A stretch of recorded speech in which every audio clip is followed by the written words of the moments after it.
प्रश्न नंबर 11, सिंधु की सहायक नदी कौन सी है? एक बताएगा। हाँ, सिंधु की सहायक नदी कौन नहीं? एक यहाँ से बताइएगा, मेंशन किया यह सिंधु नदी है, यह धीरे धीरे से बढ़ती है। ठीक, यहाँ हड़प्पा, यहाँ मोहनजोदड़ो। ठीक, इस तरफ सिंधु की सहायक, यहाँ से नदियां निकलती हैं ऐसे। ठीक, ऐसे निकलती हैं 3-4 नदी। एक नदी यहाँ से यहाँ बढ़ती है, ये जो कि कहाँ बढ़ती है? भारत में। ठीक, इसको किसी दिन और दूसरे दिन बताया जाएगा। आप देखिए, सिंधु की सहायक नदी कौन से नहीं है? ठीक है, प्रश्न थोड़ा सा ध्यान दें, नहीं है। नहीं है तो बिल्कुल हमें सबसे पहले ये ध्यान, नहीं के बिल्कुल के ढक देना हो, ऐसे ढकना हो। सिंधु की सहायक नदी कौन है? हमें सिंधु की सहायक नदी झेलम है, चिनाब है, राखी है। अब उत्तर क्या है कि कौन सी नदी नहीं है? तब हम क्या बता सकते हैं? यह सरस्वती नदी ऐसी है जो सिंधु की सहायक नदी नहीं है। सिंधु सभ्यता का आकार कैसा है? सिंधु सभ्यता का आकार कैसा है? अभी एक बार ऐसे सिंधु सभ्यता का, ठीक, यहाँ यह सीधे पाकिस्तान का एरिया, यह मांडा का एरिया, यह हमारा जैगाबाद का एरिया। मतलब इसका आकार कैसा है? त्रिभुजा का। ठीक है, कैसा आकार है? त्रिभुजा का। मोहनजोदड़ो की खोज हुई थी। ठीक हो, अब बताइए मोहनजोदड़ो, बिल्कुल सरल भाषा में बता दिएगा। मोहनजोदड़ो की खोज कितने की थी? दाखलदास बनर्जी ने किया था। अब कब किया था? मतलब हड़प्पा के बाद किया था। हड़प्पा के बाद इन्होंने खोज किया था। हड़प्पा की खोज कब हुई थी? 1921 में। इसकी खोज कब होगी? 1922। कब हुई? 1922। सबसे प्राचीन महाकाव्य 2-3 कहा जाता है, काव्यों की संख्या 2 है, रामायण महाभारत। ठीक, सबसे प्राचीन कहा जाता है तो क्या होता है? महाभारत। ठीक, प्रश्न नंबर 15, भारतीय संगीत का जनक। भारतीय संगीत का जनक किसे कहा जाता है? 4 वेद दिए जाते हैं, ऋग्वेद, अथर्ववेद, यजुर्वेद और सामवेद। लेकिन इसमें से हमें जानना होता है कि भारतीय संगीत का जनक, तो बिल्कुल एक बार बताया गया था आपको, सामवेद संगीत क्या है? सामवेद। ठीक, संगीत सामवेद, बिल्कुल आसान तरीका, संगीत सामवेद। उसके बाद और यजुर्वेद को हम किससे व्यक्त कर सकते हैं?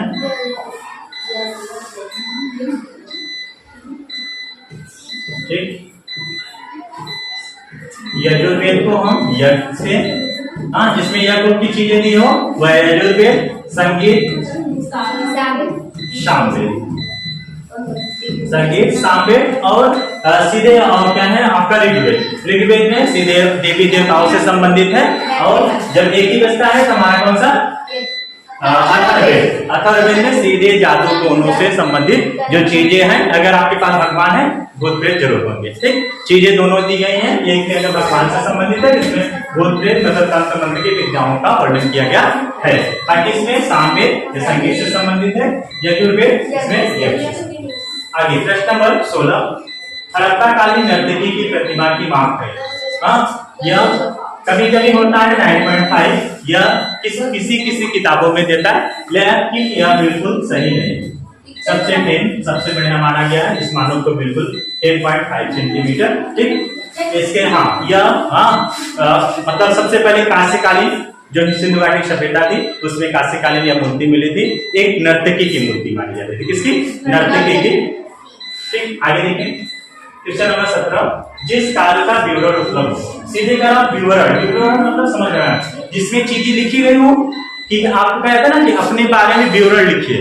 क्या लिखेंगे ना अपने बारे में, वही चीजें जिसमें क्या हो? विवरण हो। ठीक है, जिसका विवरण हो तो उसे हम क्या बोलेंगे? ऐतिहासिक।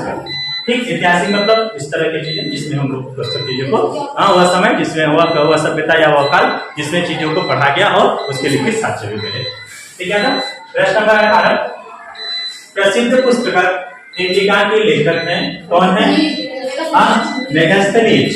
ठीक है, कौटिल्य एक ही नाम, चाणक्य एक ही नाम, दोनों सेम नाम। ठीक है, कभी कभी कंफ्यूजन के लिए आपको आ जाता है कि कौटिल्य की चाणक्य, लेकिन वहां कंफ्यूजन है, दोनों सेम नाम है। या कौन सा प्रसिद्ध पुस्तक इंडिका के लेखक कौन है? मेगास्थनीज। ठीक, आगे प्रश्न नंबर 19, प्राचीन भारत में समाज विभाजित था। प्राचीन भारत में जो समाज था वह 4 वर्णों में विभाजित था। पहले कुछ लोग कुछ वर्ण निर्धारित किए गए थे, जैसे उसके हिसाब से वर्णित था।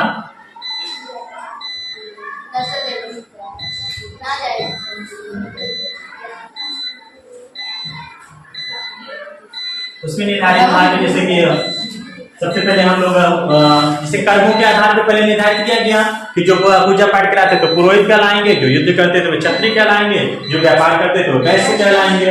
हाँ, बाकी निचला जो वर्ग था उसे शूद्र की संज्ञा दी गई थी।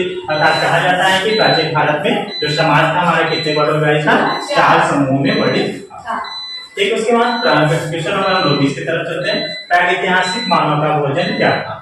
फल फूल कहीं मेंशन नहीं है। अब जंगल में है, व्यक्ति खाता था, लेकिन यह कहीं लिखित नहीं है कि वह फल फूल ही खाता था। अधिकांशतः जब आप प्रागैतिहासिक चित्रों के बारे में, प्रागैतिहासिक गुफाओं के बारे में पढ़ेंगे कि वह शिकार करता था। वो क्या करता था? शिकार करता था। शिकार करता था, जरूर मार के खाता था। उसी समय आग की भी खोज उसको पता हो गई थी। हाँ, तो वह पके हुए मांस को खाता था। ठीक है।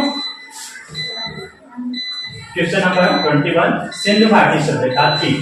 सिंधु घाटी सभ्यता थी, बिल्कुल एकदम अच्छे से समझते हैं। सिंधु घाटी एक नगरी सभ्यता थी।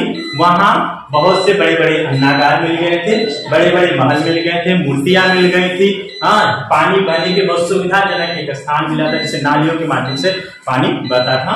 मतलब उस समय की सभ्यता कैसी थी? नगरी सभ्यता थी। ठीक है। अब इस समय की जो सभ्यता थी, उसके बाद जो सभ्यता विकसित हुई उसे हम लोग कौन सी सभ्यता कहते हैं? ग्रामीण सभ्यता। यहाँ तक कंफर्म। क्वेश्चन नंबर 10 बिल्कुल कंफर्म हुई। और 11 एक बार फिर से देखें। सिंधु सभ्यता, सिंधु की सहायक नदी कौन नहीं है? कौन है? तो अगर झेलम है, हाँ, चिनाब है, रावी है, एक नदी आपकी बढ़ जाती है। कौन सी?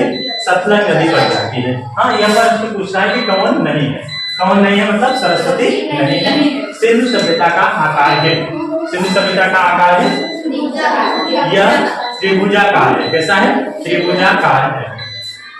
मोहनजोदड़ो की खोज हुई थी 1922 में। 1921 में किसकी खोज हुई थी? हड़प्पा की खोज हुई थी। हाँ, सबसे प्राचीन महाकाव्य है महाभारत। भारतीय संगीत का जनक किसे कहा जाता है? सामवेद को कहा जाता है। हड़प्पा कालीन नर्तकी की प्रतिमा की माप है 10.5 सेमी।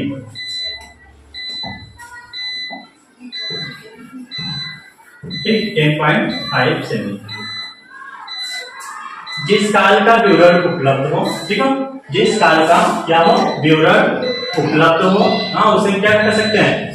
हाँ, ऐतिहासिक काल। ठीक है, ऐतिहासिक काल में सब चीजों का विवरण पता चल गया था ना।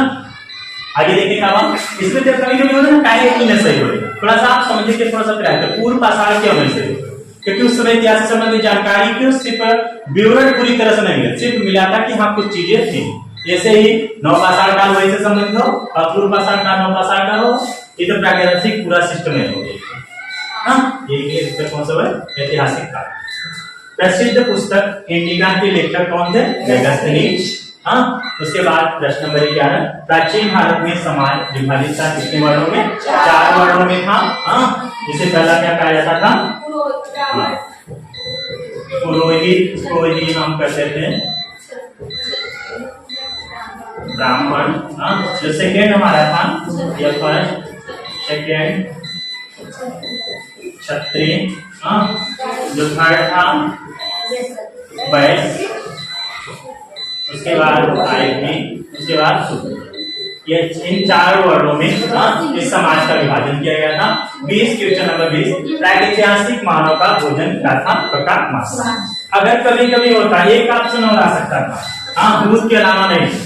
हाँ, इनमें से सभी, इनमें से सभी, तब हम इसको, ठीक है ना। कभी इस तरह से अगर आंसर आए, क्योंकि उस समय फल फूल भी थोड़ा बहुत कुछ खाता होगा, चावल की खोज तो हो गई थी। हाँ, धीरे धीरे खा रहा होगा अभी तो। ठीक, नेक्स्ट आगे देखें, लास्ट वाला। सिंधु घाटी सभ्यता थी कैसी थी? यह एक नगरीय सभ्यता थी। एक बार थोड़ा सा ध्यान दें,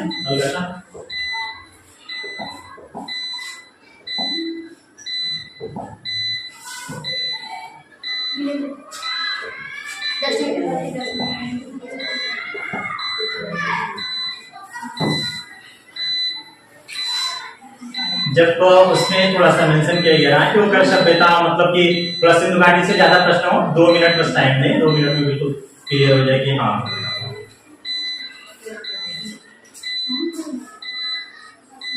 एक यहाँ से एक नदी को प्रवाहित होते हैं, ठीक, इस तरह से बहते हैं, इस तरह से बहते हैं, इस तरफ वाले पे हड़प्पा, यहाँ का हो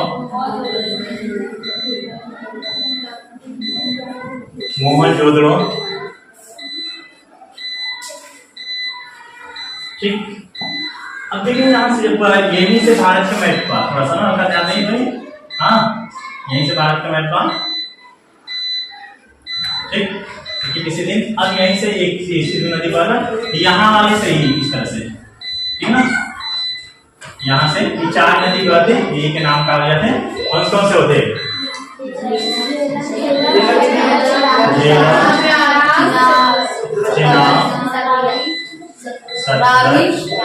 रावी, ये 4 नदियां बहती हैं। अब यहाँ से यही एक स्थान है जिसका नाम क्या है? मांडा। यहाँ से यहाँ एक स्थान है, हाँ, उसे सिंधु घाटी सभ्यता से, जिसका नाम क्या है? दायमाबाद। क्या है? दायमाबाद। यही एक स्थान है जो ये वाला, जब भारत समा, यहाँ से एक स्थान पाकिस्तान। इसी से पता चलता है कि सिंधु घाटी में सभ्यता की था वो कैसा था? त्रिभुजा। ठीक, बस नेक्स्ट टाइम वाले में। ठीक।